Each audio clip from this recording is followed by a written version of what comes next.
Chapter 1! Yeah, chapter... Oh, boy, okay, now we're getting into the nitty-gritty of the game. Oh, boy. Kaede is a precious cinnamon bun that I want to protect forever. I know, and not to get... I'm not going to say any more than this, but, like, it sucks that her death is actually meaningless by the end of the game. Oh, man, yes. I don't want to say any more than that, because it'll be a spoiler, but, like, oh, God, not only do we have a really cool female protagonist in Danganronpa, but this is our first female protagonist in a mainstream Danganronpa game. Not like, not including the spin-off of Ultra Despair Girls. Oh, we don't count them. No, it's fine. We don't have to count them. Yeah, no, I mean, like, it is, I mean, it is what it is. It's a spin-off game. It's still very much, like, part of the mainline story, but, like, it's 2.5, yeah, I mean, if in Danganronpa 2 you played as Chiaki, like, it'd be a different game. That's true. And this, I was actually really looking forward to playing through as a female protagonist, because they would have different ideas about stuff whenever it comes to that, like different relationships or how people think. And also, she really felt like a good main character. She was uplifting. She was hopeful. She was like, let's work together, connecting spirits. Kaede is the perfect being, and we should have protected her, but we didn't. And she kicked the bucket because of it. But she tried so hard. That, the platform minigame that they start you off on in the sewers. That is some unfair, sadistic garbage. Oh, wait, you didn't beat it on your first try, Zarek? Oh, I got all the way to the end, and then I realized that, my controller ran out of batteries, and then I fell. No, I didn't get anywhere at all. I did not get anywhere at all. Oh, I thought I was doing good, like, the second time it gives you a chance, and then actually... So, I'm not gonna lie, I went and watched it, because, alright, how is this done? How is this really done? Oh my god, that is monstrous. This is monstrous what they expect you to do. I love the fact that... And the payoff is worthless. Yes, I love the fact that, like, it never freaking ends. Like, every time you think, okay, this has to be it, no, there's another stretch of level. And the fact that someone beat it, like, just points to you, because that must have been insane. There are drops in the dark space where you can't see the level. Yeah, and some of that timing is just ridiculous. I mean... Man, Cuphead, eat your heart out, man. Like, that Despair Road is just insanity. And it's so cool how Kaede gives that pep talk to everyone. Because it's like she's talking to you, the player. It's like, look, we can do this. And then you go back in, and you just die again. It's like, the game does such a good job of communicating how the characters feel at that point. And the despair that's setting in. Yeah, the player feels it too. And that's what's so hard, I think, for her to realize is, oh no, maybe. But that what makes her so precious. That's what makes her so precious. The fact that she doesn't give up and like empathy. Empathy is great for a character. Oh, she's so good. But So, the mystery of the mastermind. Suichi, he's such a good bad detective. He figures it out. He lays the trap, and Kaede lays a better trap behind it. And It's crazy. So, in the warehouse, I thought it was weird how you couldn't progress until after you look at the shot put. You have to identify the shot put is there. Yeah, I thought that was just a weird break in pace. It's like, oh, okay, odd, but okay, whatever, go on. Classroom, you have to look at the vent. In the library, you have to look at the books. And Yes. nowhere, even though it's saying what's going on, does it you actually realize, wait, this was her doing stuff without showing us.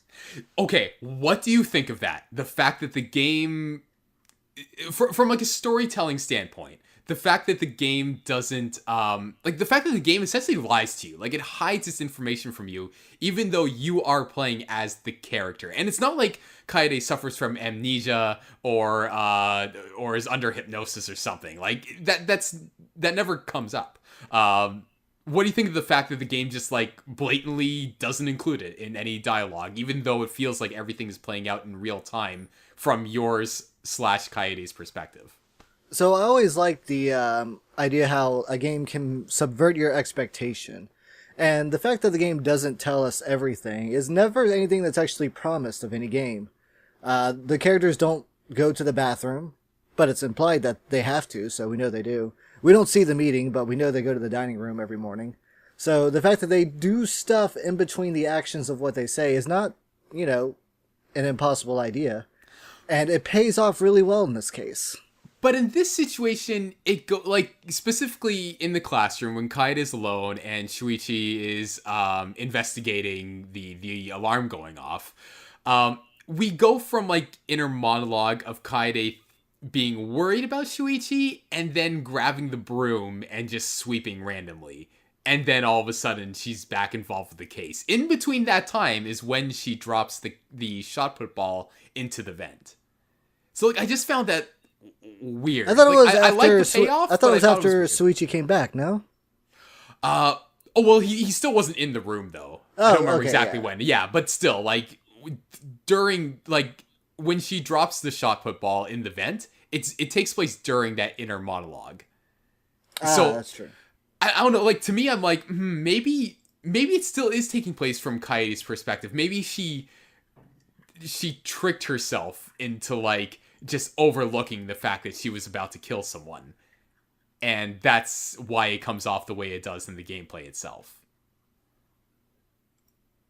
Yeah, no, I like the idea that it's good, but it's bad, and that like people have different like ideas of how much they like it. Because when it does finally come out what she did, I don't think you're any more in control of her. I think at that point you're in control of Suichi. You start taking control of Shuichi top of chapter 2, no? End of chapter 1. Yeah, the end of chapter 1. Yeah, that's right. Yeah, when you have to give in to the truth and realize who was behind this murder. Yep. Yeah. So that's such a clever trap too, using the books like that. Was. Man Rantaro, the ultimate mystery boy. Yeah, we can't reveal who he is until we get to the chapter 5 discussion. I still think that it was I'll go and say I don't think Rantaro's ultimate ability is that awesome. But whatever. Because it's not really an ultimate ability? Yeah, it's maybe not. That's why. Oh man, yeah, the writing really took a hit on that one, didn't it? Well, yeah, it's like, well, maybe he had. Here's what I thought. Maybe he had another ultimate ability before it became overridden. In this. You know what I'm saying? No, I have no idea what you're picking up. I'm picking up what you're putting down. Yeah. Okay. Cool. What do you think about the Monocubs? Those guys. They're a wonderful distraction. Yeah, you're right. Sorry, my bad. Monodam is best waifu. I'm sorry. I said Kaede earlier. That was a mistake. Yeah, no. The Monocubs are hilarious.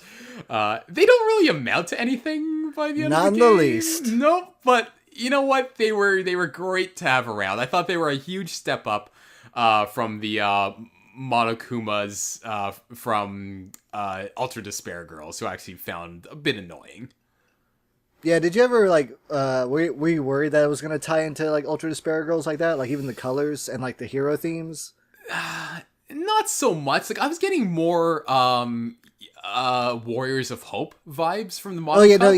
yeah, that's what I meant. Like, the kids from Ultra Despair Girls. Oh, yeah, totally. At some point, watching, like, an advertisement for V3, and when they introduced the Mono Cubs, I'm like, gee, I have a weird feeling that the Warriors of Hope are behind these Cubs somehow. And Junko has found a way to once again revive herself and take control of Monokuma in this killing game. Sure, that's something Danganronpa would find a way to pull off. But, you know, the Mono Cubs on their own, they're fine. I thought they made... It was great because for once we had, like, a different narrator other than Monokuma. Yes, it helped break the pace. And I thought they were all very entertaining. When Kaede's brutal death happened and Monodam pushes Monostar into it. Yeah, it's like, what the hell's going on here? Such brutal brother brutality. Yeah, okay. I'm curious though, what did you think of that moment specifically when Monodam, like, literally threw him under the threw his brother under the piano? Honestly, I was really glad because I thought Mono Kid was the most annoying. Thank you. Yes, he was really annoying. But what did you think was going on behind the scenes at that point? Like, why did Monodam do this? Oh, well, I thought it was very clear. Mono Kid was just, like, bullying him, like, the whole time. And Monodam seems like one of those quiet sociopaths. Okay, but Monodam literally looked like he is just, like, a makeshift Monocub doll. Oh, so, yeah, no, like, when he looks did that, like a super robot. But yeah, then well, he acts like that, and I'm like, oh, well, this guy's got some character finally. Yeah, because when he did that, my first reaction was, wait, Monodam moves? Like, I didn't realize the guy was actually mobile. But yeah, anyway, that was, Mono Kid's death was probably the best thing that came out of Kaede's death. That was a brutal first execution, made worse because it was Kaede. Oh man, it was so sad with a hand-holding scene in the classroom. Oh, and the fact they bring that up throughout the rest of the game, and it's like you feel bad for freaking Shuichi throughout the entire thing because it's like this kid could have been happy, both him and Kaede. And then this happens, and it's even worse because Kaede was doing this actually out of the goodness of her own heart because she wanted to save everyone. Like, I think this is the first, like, mercy kill in the Danganronpa series.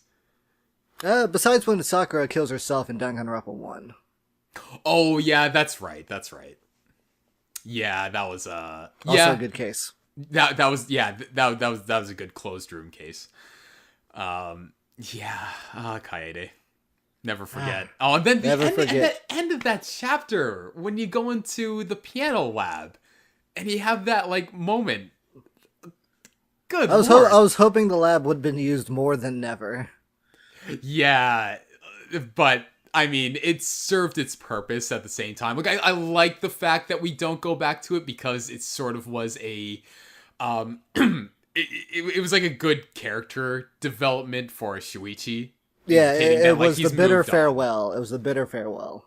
Yeah. I think that meeting at the end of chapter 1. Well, sorry, that when he went into the piano lab at the end of chapter 1. And talked to her cyber ghost. Yeah, like that's all we needed. It was bittersweet, more bitter than sweet. Like 99% bitter and 1% sweet.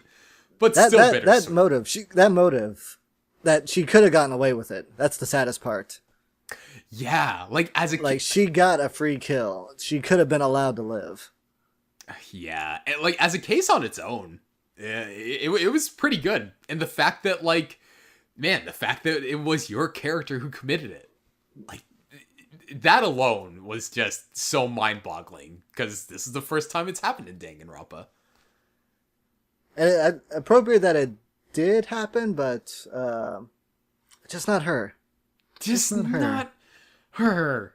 anyone else. Why Kaede? To talk about the real world for a second, like the real world, the marketing around the game and the fact that they put Kaede in the spotlight, front and center, every single ad the ultimate pianist. Yep. The Killing Harmony. She would find the song that would lead everyone to hope. Yep. And she's the murderer of the first case. She's the first Blackened. Like, at any point, did you think Shuichi would become the protagonist of this game? I thought Shuichi was the Blackened. I thought Shuichi was that. I'm like, oh, like, by what? It's almost too obvious. It's like, oh man, this is some Detective Conan crap. 3/4 into the first trial, it's like, man, it's so Shuichi. That boy done fucked up. And then it's like, no, this kid is innocent as hell. And guess what? You're gonna be playing as him for the rest of the game. At least he took off the hat. At least he took off that. That was a good moment. When he woke up the next morning, and we're slightly touching on the chapter 2 now. But like, when he woke up the next morning and like the characters were saying like, hey, nice new look. It was like, okay, he must have taken off the hat. And, like, I bet he's got the AHODs, just like all the other protagonists. And lo and behold, he does.